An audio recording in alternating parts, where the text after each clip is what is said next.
Hello everyone. তো আজকে আমরা যাব হচ্ছে একটু বিকেল বিকেল হয়ে গেছে, এখন আমরা যাচ্ছি হচ্ছে লাউ কাটতে, মানে লাউ কেটে বাজারে পাঠানো হবে।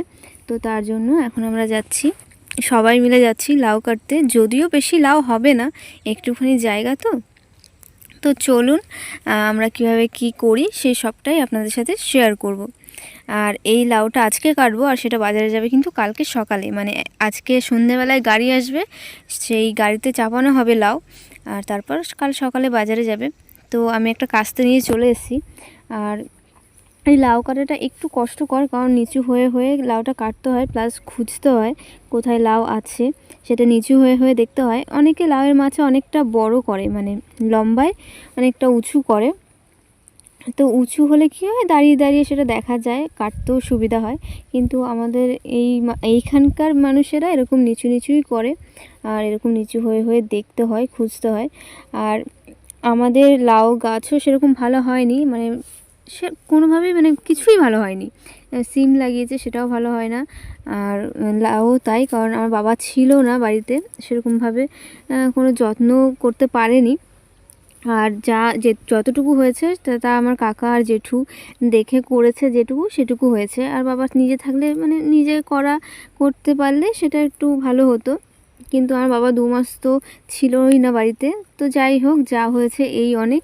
তো এই যে 2-1টা করে লাউ হয়, মানে বেশি লাউ হয় না, সব একটা মাচায় কম করে 5টা লাউ হয় এরকম। তো যাই হোক, এইগুলোই আমরা কাটবো। আর এই গাছগুলো হচ্ছে সেই ভৃঙ্গরাজ গাছ, যেগুলো নাকি চুলে মাখে। এগুলো আমাদের জমিতে প্রচুর হয়, বিশেষ করে ধান খেতে হয় এই গাছগুলো। আমি জানি না, আমি ইউটিউবে দেখেছি যে এগুলো নাকি মাথায় মাখে। তো এগুলো আমাদের জমিতে প্রচুর হয়। কিন্তু আমাদের এখানে একটা রেয়ার জিনিস হয়ে গেছে বেতো শাক। বেতো শাক আপনারা কে কে জানেন অবশ্যই কমেন্ট করে জানাবেন। এগুলো না আগে, আজ থেকে প্রায় 5-6 বছর আগে প্রচুর হতো। আলু খেতে, তারপর মটরশুঁটি খেতে, এগুলো প্রচুর হতো। সর্ষে খেতে তখন বেতু শাক তুলে তুলে বিক্রিও করা হতো। এখন আর ওই শাক হয় না, কারণ জমিতে চাষ করার আগেই ঘাস মারার ওষুধ দিয়ে সেগুলোকে মানে হতে দেয় না। আর মানে এখন খুব কম, 2-1টা, প্রত্যেকটা মাঠে 2-1টা করে দেখা যায়। কিংবা ধরুন ধনেপাতা বা অন্যান্য কোনো বীজ বোনা হলে সেই বীজের সাথে 2-1টা বীজ থাকলে সেই বীজ থেকে হয় গাছ, ওই খুব কম 2-1টা। এখন তো মানুষ কিনে খায়। আমাদের গ্রামে তো আগে গ্রামের মানুষ বিক্রি করতো, এখন গ্রামের মানুষরাই সেই শাক কিনে খায়। এটা খুব একটা মানে রেয়ার জিনিস হয়ে গেছে, কিন্তু খেতে খুব টেস্টি হয়। যারা খেয়েছেন অবশ্যই জানবেন। বেতো শাকের শাক ভাজা খুবই দারুণ লাগে খেতে। তো ওই জিনিসটা এখন আর পাওয়া যায় না। তো আমি দেখেছি বাজারে ওগুলো পাওয়া যায়।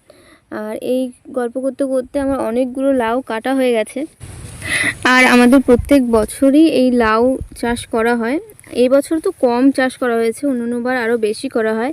আর আমাদের এই মাচার গাছগুলো দেখছেন, আর আমি পরের দিন আরও একটা ভিডিও দেবো যেখানে আমি বাকিদের, মানে আরও যারা চাষ করেছে তাদের লাউ ক্ষেত আমি দেখাবো। মানে কতটা ডিফারেন্স আপনারা দেখলে বুঝতে পারবেন, মানে আমাদের লাউ গাছের তুলনায় ওদের লাউ গাছগুলো এত সুন্দর, এত ফলন হয়।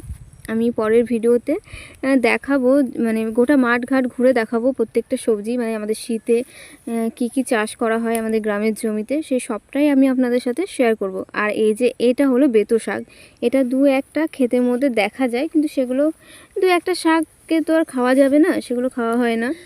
তো এরকম 2-1টা করেই হয়, এই শীতের টাইমটাতে হয়। যদি ধরুন আগের বছর বীজ পড়ে থাকলে সেগুলো এই শীতের টাইমে 2-1টা করে জ্বালায়।